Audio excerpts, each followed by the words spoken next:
As most of you probably know by now, yesterday the right-wing commentator Charlie Kirk, who was known for going around to different college campuses and debating students and stuff like this, he also had his own YouTube show. He was at the Utah Valley University doing one of these debates with students. There was a couple thousand people there. And, he's into his second question about transgenderism rather, and mass shootings. You hear a crack. You see him kind of slump back, and to his left, his arms come up, and then you see a hole in his neck and blood just gushing out of it. Everybody was unsure if he made it or not. You heard different reports, some saying he was stable at the hospital, some saying he was in critical condition. But just based off of that footage, I don't understand how he could have made it more than 20 seconds with the amount of blood that was coming out. It was honestly one of probably the worst murder scenes that I've ever seen. And I've seen a lot on, Twitter and places like this, but usually it's just some factory worker in India or, a gang member in Colombia or something like this, not to diminish their deaths. But, it's just always, it always hits harder when it's somebody who you've heard their voice, seen their face many times. It's like, when the taxi driver gets killed in the movie versus the main character, it's obviously just going to be a lot more impactful when it's the person who you have some connection with, whether good or bad, right? So I just kind of want to get on here and share some of my thoughts. I think I have some useful thoughts.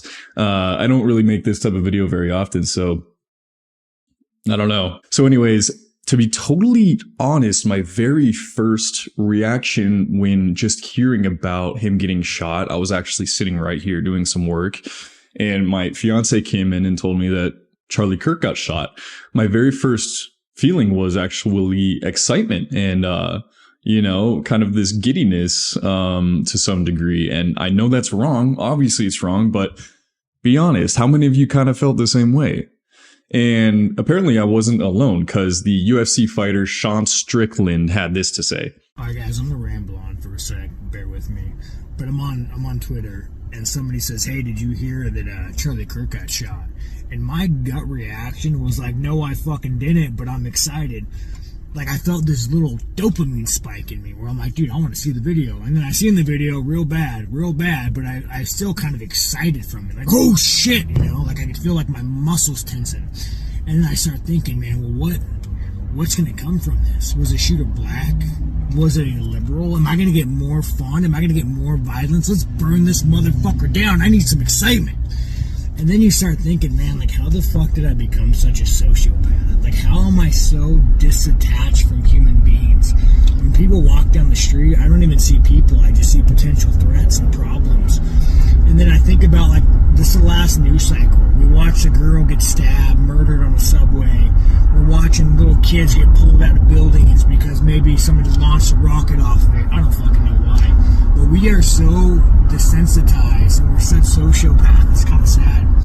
And I think if we're all being truly honest with ourselves, many of us feel this way when we first hear some terrible news, and it's easy to think like, what's wrong with me? Am I a psychopath? Am I crazy? Like Sean Strickland? Do I want to kill somebody?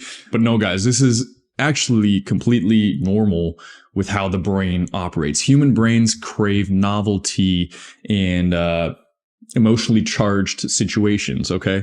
So when we first hear about something that maybe not a lot of other people know about yet, it kind of feeds our ego a little bit. It adds some excitement, whether good or bad, especially if you're not too close to that person. It's easy to just be excited about what's going to happen next. It gives us a little bit of perceived value because we might know something that is, a little bit rare. Not many people know about it. So I am the coveted holder of this piece of information and I can share it with others, right? That's why people gossip. Everybody likes to share a little bit of information that maybe the other person doesn't know about. So they can feel like they offered something to, the group, the gossip girls. Okay. It's just this combination of the unusual with high stakes that is completely irresistible to our brains. We can't get enough of it. So I felt that way until I saw the video. And like I just mentioned, the video is truly horrifying. I don't recommend anybody else watch that. And what is even worse is that I hear that his wife and his 2 young daughters were there as well. So my condolences to all of them. I am praying for you guys. I'm not spiritual really, but like I'm definitely putting out positive energy and frequency to you guys and anyone else affected by this terrible shooting.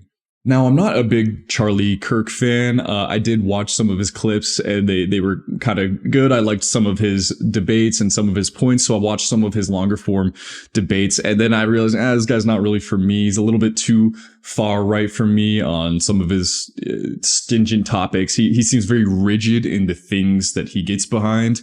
And it just wasn't my cup of tea, right? So no big deal. I just won't really watch you at all. If your stuff pops up on my phone, let's scroll right past. No problem. That's how it should be, right? You don't get so emotionally charged up and worked up that you feel like you have to kill them based off of their debates, these free debates, where other people are allowed to offer their own opinions as well. That's just insanity. But what really disgusted me when the, original kind of excitement of hearing the news started to kind of trickle off was seeing how many people, especially on the left, only on the left, were rejoicing and celebrating this brutal murder in front of thousands of people. It was really, really shocking. Here's an example of some of those.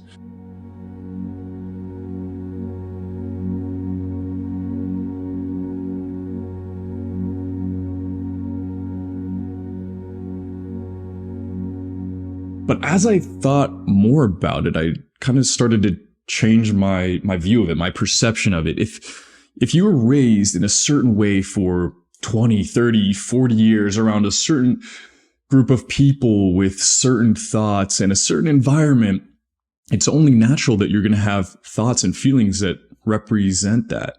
And if these thoughts and feelings in conjunction with Charlie Kirk's thoughts and feelings are completely counterintuitive, and you actually start to see them as a threat on your own freedom, your own rights, and you see that potential effect on millions and millions of other people, because he gets millions and millions of views on his videos. I think I saw he gets like over 1 billion views a month or something on all of his content. That is definitely a fair fear to have. So if this person got to a point where they truly, truly in their hearts felt like this guy was a threat, a danger to millions of people, how could you blame them for being excited, being happy when they hear about his death, right? It's like if you heard that Kim Jong-un, dictator of the North Korean regime, people dying of starvation by the tens of thousands every day, work camps, prisons, all these type of things. They have virtually no freedom in the worst living situation, I think, on planet Earth, right? If you heard that he got assassinated, you probably would rejoice a little bit because of the consequential effect in the increase in the quality of life that it's going to have on his constituents, the people that he rules over. So how could you blame them for not feeling similarly towards somebody that they perceive in a similar way? And yes, it's so sad to see people celebrating his death, but if you think about it, it's also a massive testament to the work that he did in his field. If you made so many leaps and bounds that your enemies are praying and praising the heavens about your demise, then your impact must have been incredible. And I'm not defending the guy, obviously. I didn't feel any way towards him living negatively or positively. Now I just feel sad about the whole thing. But if you made that much impact while you were alive, that your enemies are literally rejoicing and making TikToks and YouTube videos by the thousands after you die, you must have truly done something, and that is something to hang your hat on. And he even mentioned one time that, gun deaths and school shootings and mass shootings and things like this are a sad, unfortunate consequence or price to pay for the Second Amendment, the right to bear arms. And people were pointing out the irony of that he was such a supporter of that, and then he ended up dying because of that very same thing. And people are kind of cackling like, ha, ha, ha, that's what you get, hee hee ha ha. But the way I look at it is, he was aware of this, he said this, and he lived and died by this. He believed this when he was living, and he died by it.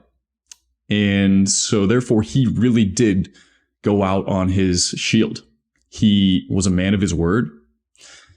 He knew the chances of this happening was actually pretty high. When you put yourself weekly in front of tens of thousands of unhinged people where many of them hate you, it's not only a high possibility, but it's actually likely that eventually there's going to be an attempt on your life. And he did it anyways. So I see that as him being courageous and putting himself through that risk anyways. And a man is nothing but his words. So for that, you have to kind of tip your hat. Who knows how he feels about it now, up there in the heavens looking down? Would he do it differently? We can't say, but all we know is that he did it, he lived by it, and he died by it. So guys, I'm an independent. I don't prescribe to either side. I'm not right wing, I'm not left wing. I'm kind of centrist, and I don't even like putting myself in that box. I don't like identifying myself and putting a label on myself, because all that is egoism. When you fully buy into one side, have you ever noticed that? Like, you never see somebody who's like, yeah, I believe half the things on the left, half the things on the right. No, they're like full in on the left or full in on the right.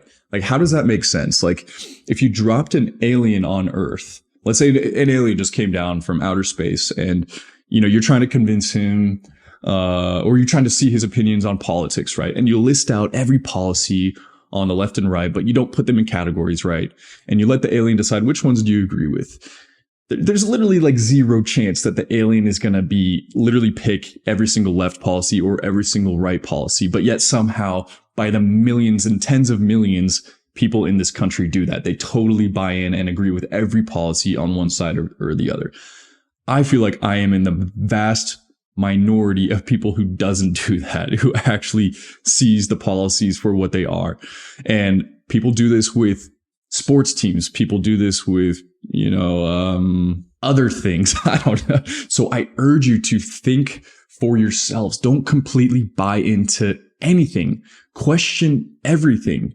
Be strong and stern in your morals and your principles, and pick what you believe in based off of that, not based off of what big influencer who speaks charismatically, who they side with, or who the massive hate mob on social media is going after. I'm going to go with them, right? Because it's easier. Think for yourselves. A man got murdered in front of his wife and kids for using his freedom of speech. That is incredible.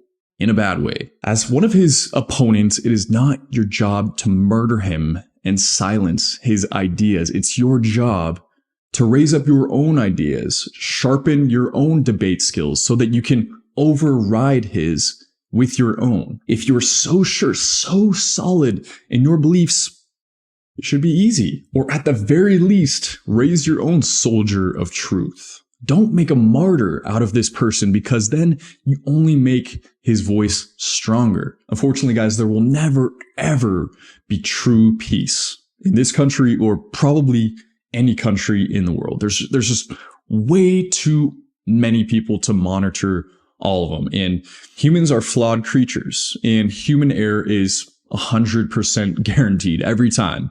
Every month, there's a new news cycle. It was just a few days ago we were talking about that Ukrainian refugee who got slashed to death on the train, right? And now today, most have forgot about her. They're talking about Charlie Kirk. Next week, it's going to be something else. And the month after that, it's going to be something else. So it's guaranteed. So get used to it. But what I do know is no one wins when people don't think for themselves, when they just go with the mobs, go with the movement that makes them feel the most accepted, makes them feel the most empowered versus the others, and makes them feel like they have some control. So think for yourself. Don't let the ego win.